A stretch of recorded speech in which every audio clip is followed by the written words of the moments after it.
Dive into the dynamic world of entrepreneurship, innovation, and business with Caplander, hosted by Jody Thielander and Morgan Thielander of J. Thielander Consulting. Whether you're invested in the private capital markets, building your own venture, or curious about the entrepreneurial spirit, this podcast unpacks the latest trends, insights, and opportunities shaping today's market and the people driving what's next. Caplander connects the dots between personal and professional life because how you do anything is how you do everything. Featuring expert guests, deep discussions, and a dynamic mother-daughter duo, Caplander is your go-to resource for staying informed and inspired. Hi, Jody. Hi, my Morgan. How are you? Pregnant, growing a human. I know. I saw you I know we're going to do a little bit of a recap of this, but seeing you in Austin last week, you can see that form of your daughter in there. It's pretty crazy. I am officially in my third trimester. So it is Fun. now like every week she's supposed to grow, could be a half a pound. Like obviously some weeks could be more than others, but like this is really the growth phase for her. Yeah, it's fun. This is the way it's supposed to be. So thank goodness for that. Okay, Yeah. let's get into Love it. What it. first? All right, let's recap Austin a little bit. Last week, we did our intro when we were there together, which is always fun. But we went to go record. I don't know if we're allowed to spoil it. I don't think it's really a secret, but we went and filmed Coach Karen's podcast. Right. And it was, I mean, I have to say, like, it was fun to be in an actual studio with somebody asking questions to us. It was a lot of, we won't spoil the details of what was asked exactly, but Austin is a really interesting city in the life science or in the private market sector because it's very tech focused. And we did It have a feels couple for of the tech meetings. bro. I mean, we went to the Yeti store and it felt like bro central, and it's really and also you can see that there's a high concentration of law firms and companies and then very cool restaurants and nice hotels all in a very small radius. Yes. I was surprised when one of the clients we met with told us that a lot of companies had moved from the Bay Area to Austin, especially tech companies during COVID, because obviously the cost of living in Austin is so much less in the Bay Area. And one of the things that they had mentioned was that the company ended up going back to San Francisco because they couldn't incentivize talent to move. They couldn't pay enough. So they weren't paying a lot more money. They weren't paying any more money because they adjusted down for the cost of living, and then people wanted to go back to the Bay Area where there was higher compensation because of this whole AI deal.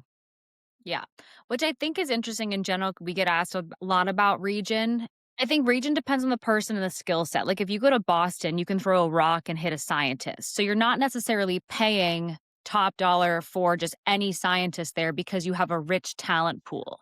But if you go to Milwaukee or Madison, Wisconsin, you might have to further incentivize somebody to move, and part of that incentivize or I guess a part of their value add for moving is that they would make more money living in a more rural place.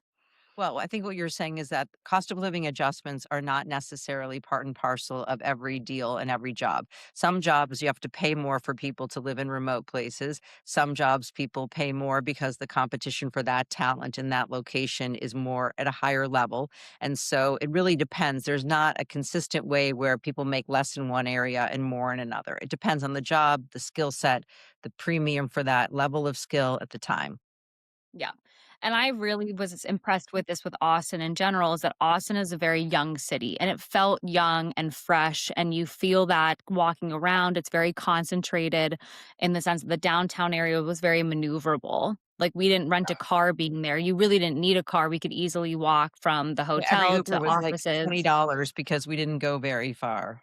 Right. Exactly. It was so flippin' hot there. We didn't I mean, it was like 90 some odd degrees. It was a heat wave, and It we was were not hot. in the mode to walk, yeah. So and No, it was you're hot. warm now anyhow, it's not just me, I wanna be clear. I have definitely warmer now than I have been before. But part I have learned, and I was chuckling to myself about this, where we've talked about that we both swim for exercise. And I don't know about you, but I watch the clock when I swim my laps. I time myself to see where I'm at. Oh, like for each lap, you mean? No, I don't. I just want know that I wanna swim for a certain amount of time, so I only look beginning to end. Okay, so I count it as sets. Like if I swim 500 yards, I do that in typically 9 minutes and 30 seconds. And I have to say, as I've been more and more pregnant, I have gotten faster and faster because I'm more buoyant. So I was like, I swam over the weekend and I checked my time and I had dropped another 10 seconds on my 500 yards because I was like, oh, I've gained more weight. I'm floating and I'm swimming faster Hilarious. now. So, One thing I wanted to also talk about from the weekend was the Kentucky Derby because I yes. love the whole thing with the horse that came from literally from last place, Golden Tempo. And I was listening to a podcast today actually about the woman who is the trainer, right? And she was the first woman trainer who had a horse win at the Kentucky Derby. And she said that the horse was sort of a laid back horse and that he was slow to get going and that he really wasn't the kind of horse who that would take his time. It wasn't the kind of horse that was going fast the whole time. He was sort of Right. a hang back and be mellow. And then as it got towards the end, he was a giddy up. And that part was really, I mean, what a story to see coming from literally last place. Right. I mean, it does show you there's not one way to win and there's And not that's what one we're talking about. strategy Yeah. to win. Yeah. I mean, I watched the Kentucky Derby, but really what I did watch this weekend that I absolutely loved, like so many other women and people, was I did go see Devil Wears Prada too, and I know you did as well. There was one scene in the movie that really stuck with me, and it was when Miranda is sitting in the hotel room in Milan, and this is spoiler alert, and she's talking to her husband, and she's like, "If I don't have this job, who am I and what am I?" And that moment where she has this kinda come to Jesus moment of, "Who am I without this career?" I think is such a prevalent question and such a moment for so many women because and it has to be because, Jody, you sent me a Wall Street Journal article earlier in the week about the highest earning women and the characteristics of those highest earning women, like the top 1%. Right, and by the time it's crazy to me, at the top 1%, they make a $750,000 or more. It's amazing to me that that's at the top 1% is not $2,000,000 or something higher than that. But it Yes. did talk about the characteristics and what defines these women and sort of their prototypes because they ran all kinds of analysis and surveys, which of course we love. So here are some of the characteristics of the highest earning women, these top 1%, as Jody said, who make more than $750,000. They are uncommonly competitive. They negotiate salaries more often than most. A majority earn degrees from top ranked universities, and they consider themselves lifelong learners. They are more likely than others to be married and have multiple children, Yeah. right? Which obviously runs counter to the idea that reaching the top at work comes at the expense of Expense of family, having a family, yeah, I right? would yeah. Okay, go ahead, but I wanna Um, discuss this in a second. that women get into the 1%. The number one reason that women get into the 1% is drive. They function like elite athletes. Women who have cracked the top 1% of income show a patch of thin skin and a dose of self doubt. Right, well, that's just what you were talking about, like, with the character that Meryl Streep plays because it's Right. exactly true. My last one is that the age of financial security was that women did not feel financially secure until their 50s. And it was the answers were consistently older than what the author and the researcher had expected for long records of hefty earnings. Yeah, because it takes a while to get into your skin, and I can attribute to that because being 60 years old, I feel comfortable financially. I'm never there's you always want you're always concerned about finances, but I do also understand the thin skin piece because it is for and I'm sure this is a common trait of all these women is that their careers have not really just been a myriad of jobs. It's really something that they're passionate about and they're competitive about it and they're committed to it and they love it. And so they've intertwined having kids and having a family and wanting to make money and being willing to negotiate because they know that they're not perfect, but they know they can outpace somebody because they're dedicated. I mean, this is like relates into there's so many different pieces that this comes out of, but women now own this is a Forbes piece that women now own over 40% of US businesses. And it was talking about why entrepreneurship is on the rise. And the number one reason was ownership and autonomy, that women want to be their own boss. The second was flexibility and control. They want control over how and when they work. Third was like long-term assets, but fourth was income growth. They felt that they were limited by the job that they were in terms of being able to make more money. Well, there isn't, I mean, Morgan, we talk about this all the time because, of course, you are doing beautifully and you make, you're a earner in your household and a high contributor. And I think for you, feeling financially secure is challenging because you're having a Oh, child and you I have a literally house. like I first of all, pregnancy hormones are a very real thing, so I have to take some of the swings that come with a grain of salt. But like I kid you not, I cried yesterday because it's like you feel so much Oh, pressure what'd you cry sometimes. about? Just all of it. You're, like, looking at a budget and you wanna be able, like you're looking at a budget and you're looking at all the things that are going to change, and you have hospital bills already and these things, and you're looking and you wanna be responsible, but Yeah. when you don't work for a corporation, you are my boss. As you always say to clients, like, our But last name is on the door. yeah, but it's a Right, good thing that but I'm it feels your boss and your, collaborator because I serve a dual purpose every day of my life, which is keeping the company in a certain direction with you as my co-pilot and also as your mother. So the fact that I do feel like I have some financial stability will always keep you stable, just like what my parents did for me is they always had, we don't ask anything in return, but just that you pay it forward with your own family. And I think that yeah. was a very healthy way to do it because I mean, we have always been in it together with that mindset, and I think that that's why it makes sense to me that these women who are in these high earners do have children because they have that double bottom line. They are motivated for what they do and the success of the business, but they're also dedicated on an emotional level and a personal level because they care about the success of their family. Yeah. Totally. And I think what's interesting is that there's so many people who choose not to have kids because they're worried about the finances piece of it. But it's like the way that I would think about it, at least for myself, was really like, okay, well, that's a whole different life in and of itself to not have children. And for me personally, I could never see myself driving in a car at 45 years old without kids in the back seat. Screaming at 2 And kids in the back seat, telling them to be quiet because you were on a business call.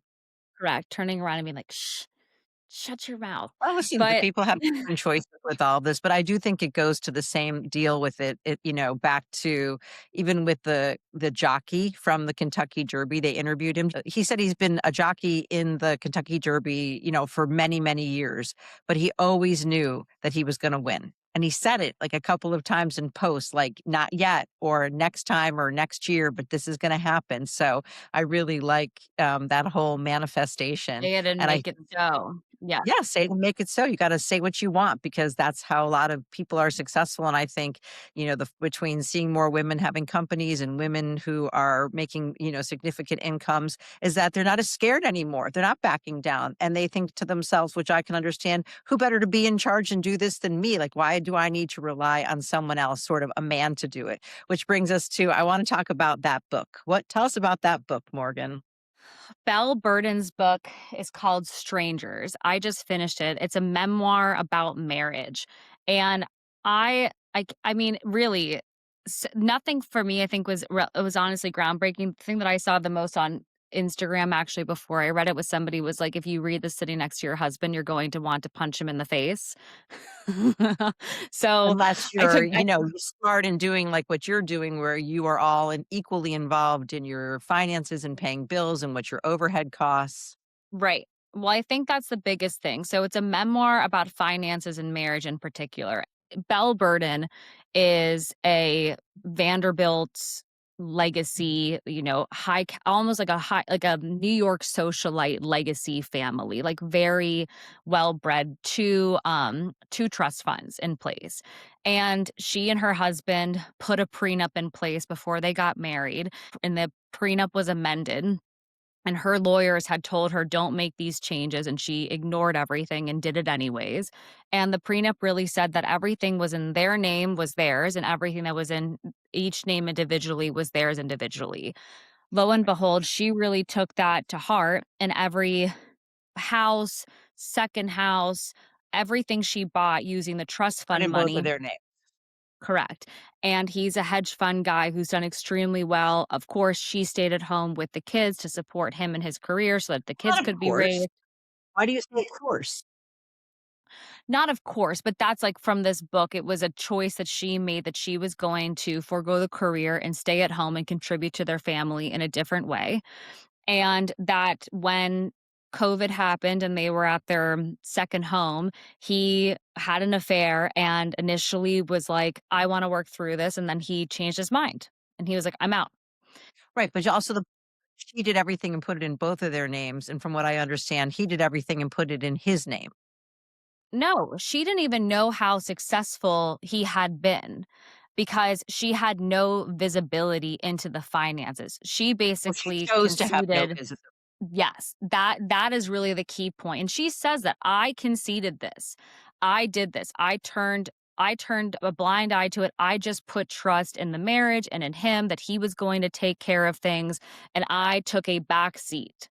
And that's why she wrote this book, because I think she wanted to get the message out. And I know that, in alignment with this, the Wall Street Journal for the past few weeks has run many articles on marriage and divorce and different angles on it and what it's like to retire after a divorce, or different things about optics on who knew what, and, where the finances are exactly, like excerpts from this book that were applied to articles. And Right. it's very interesting. As I said, I spent the weekend with a woman with whom I went to nursery school in Buffalo, New York. And she's well educated and she's been married now since she's actually got married a little bit later. She got married when she was 30, or maybe Right. it was a little bit. I mean, I got married in my 20s, but regardless, so she waited, which is sort of interesting, and she's been married the whole time versus me, who's been married and divorced twice, actually, but who's counting? And 3 beautiful children, and we talked about this. She and her husband and I, over the weekend, discussed all this stuff, because they had the Wall Street Journal, and we were talking about these articles. And I asked my friend, "Do you know about all the finances? Like, if something happened, God forbid, to your husband, would you be able to do it?" And they both said, "Absolutely." So I think that I'm just the generation where things started to shift. And in some cases, we didn't get on board, right? We don't know. And then there are cases where, the women were absolutely partners, regardless of whether they had careers or they raised kids, that was their career. But I think the women who opted out of that really today definitely, we know it could be an issue. Yeah. I mean, at the bottom of the article, what I really appreciated is that it had takeaway points. Like, okay, if you're in a situation, here are some things that you can do that are very logical next steps. Like, here are questions to ask your partner. What are the questions? What accounts are in your name? What accounts are in my name? What accounts are in both names? Yeah. Like, how much money do you have in this account? How much money's in that And also, account? I What think you really have happens? to see it, because the Wall Street Journal talked about all these people who had hidden accounts, and Right. there was debt and all this stuff going on. Like, you really, I mean, isn't it scary? Can you imagine if you found an account that your husband had that you didn't know? I mean, I would be more scared about the gambling piece because I think a Yeah. lot of men gamble now online and sports betting and Oh, easy. yeah, Scott Galloway's talked about this a lot. He's like, gambling is the absolute worst thing for men, especially for young men. It's just totally terrible and it's really accessible, but that's what gets people in debt. Some guy I lost like mean, $40,000 because there's a news site apparently where you can gamble on whether someone in an interview is going to say a word. oh god, I would never. Obviously, for us, the compensation piece of the Wall Street Journal article about the high earning women is the talk about they are negotiate salaries more than most is kind of the part I do want to go back to before we kind of start to wrap up a little bit because this comes up a lot. And the reality is, like anybody we've talked to Katie Stanton at Moxie Ventures. We've talked to, I mean, CEO females Yeah. who Galen say, like, Loesch, all these people, Julie Wainwright right, from The Real Real. So many, we have right, wonderful women still coming, and yes. right, and they all say the same thing, like, you have to negotiate, and if you don't negotiate and if you don't go back and you just take something at face value and you're not very focused on the money and you're not talking about money and you're not open about it, then the reality is that's how you're going to make less money. Right. If you don't Right. wanna negotiate and know your worth, and they say that men negotiate and they require and women negotiate, like, afterwards because they're, almost a little nervous about it, and these women at the top are not doing that. And also, they believe in themselves, and even if it doesn't work the first time or they have to compromise in They some don't way. necessarily believe in themselves. That was part of this article, that self-doubt is really a big piece of this, is, "Can I I do don't think this?" it's about the money. I think it's about, can I do it with some of the job, but I think they know their worth for getting there. Yes. Self-doubt and "Can I do this?" But if you're going to do it, you're going to get paid. I mean, and that's really where, I mean, market data in my mind is like the most natural piece of data to have for any negotiation, because you obviously know what you've made previously, but you're not That's necessarily not moving enough, jobs. and you could have been discriminated against, or I mean, I don't wanna get into any politics, but it's possible that you weren't paid what you should have been paid before, competitive with your peers, but that does not have to be perpetuated. That's why there's a lot of pay transparency right now, and in many places, you cannot ask somebody what they were making before. No. But that's really where, especially Complander, I mean, these women, these top earners are too senior for Not a gonna be there, resource like yeah. Complander. No. But if you're an entry level individual and you're looking to evaluate your current compensation, if you graduated a year ago or if you're entering the job market for the first time, then Complander is really the resource that's geared for these individuals to get their compensation right at the time and hopefully save some of this headache that comes down the road when you're 5, 10 years into your career and you're looking at your peers in the cafeteria essentially going, wait, how much are you making? Especially if you're going to a private company or you're going to an investment firm and you're junior in a role, or you're looking at a role like, as you said, and I don't think you can even offer in many places anymore an unpaid internship. But it's important to understand what the job would pay and if there's any other incentive like equity or carried interest, and to understand what those levers are, because at a certain point, like you said, you are hopefully going to get into a job negotiation, and the private markets are different. And that's where Complander is really special, because it's only compensation for private companies or investment firms and does not mix in any of these public oriented structures, which are much more formal and can really not give you as much in terms of opportunity. And Complander actually does collect public company data. And the reason why we collect it is because we don't want that to go into the database. So if you're checking compensation for your job title, say, for example, a marketing associate, and you're going to work for Target, that's your current job, but you're evaluating a job offer for a startup, then you can still Different. input your data to view data back in return. We just won't include that data into the data tables themselves because we don't want to mix public and private, but we still flag it to collect it. And it's these levels Okay. of detail for what makes the quality of the data so high and so reliable.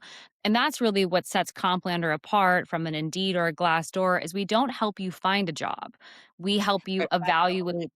Not This is not using as marketing. This is really pure data, that this is like going to the Yes, farmer's market to get really fresh produce. right. It's very pure. It's a give to get. When give your current compensation data or you input your job offer, you'll get the 25th and 75th percentile back for all the various comp levers, whether that's base salary, a For bonus, free. total Get them back cash. for free. Correct. Target bonus, and then any long-term incentive like equity or carried interest if you're looking at on the investment firm side. So that's our little plug on it, especially as commencement Well, season because it is matters. here. We built that whole business to have transparency. We Yes. did this to give everybody a leg up, because we don't want someone just to be successful because their mother or their father or somebody they know is in a position where they can call them and ask them, because we know full well that not everybody has access to people who understand this and have resources. So we wanted to make a resource that was quality and, really value oriented to people who don't necessarily have to have a friend of a friend. And it's very different than what you can get from an AI tool. You can pick numbers up anywhere. I mean, the reality is you can go into any grocery store and get certain ingredients, but the question is how quality of it is it and how good is it?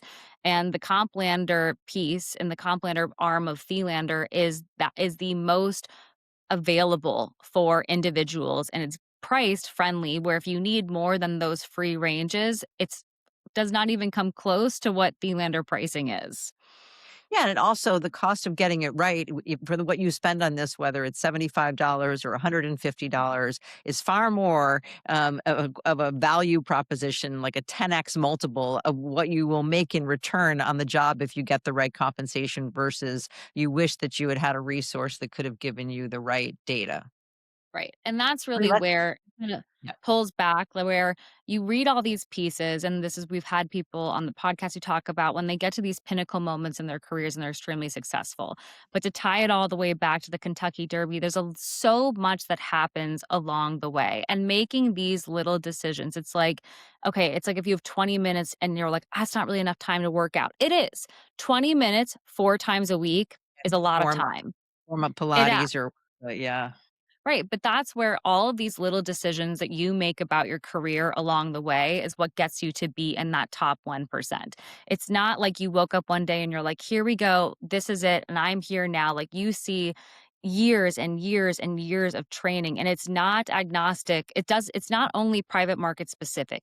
We talked about horse races. We've talked about Right. The executives. odds were 24 to 1. What it shows, I think, which is a perfect way to wind up and something that we talked to Coach Karen about, which I really loved, is corner cutters don't get anywhere. If you want to cut corners, you may get to one point along the way faster, but there is no way that you can go the distance because sooner or later it is quality in, quality out. We talk about this with our data, quality in, quality out. It's how Right, you do anything is how you do everything. And if you put the time and effort in and you train and you commit, and even if you let the little bit of your nerves fuel you, or there's competition and you feel like, okay, not today, but we're still going to right. stay in the game because I'm not going to let, today's climate change my long term stamina, then I think it's really, that is the power of positive thinking and believing in yourself and staying the course.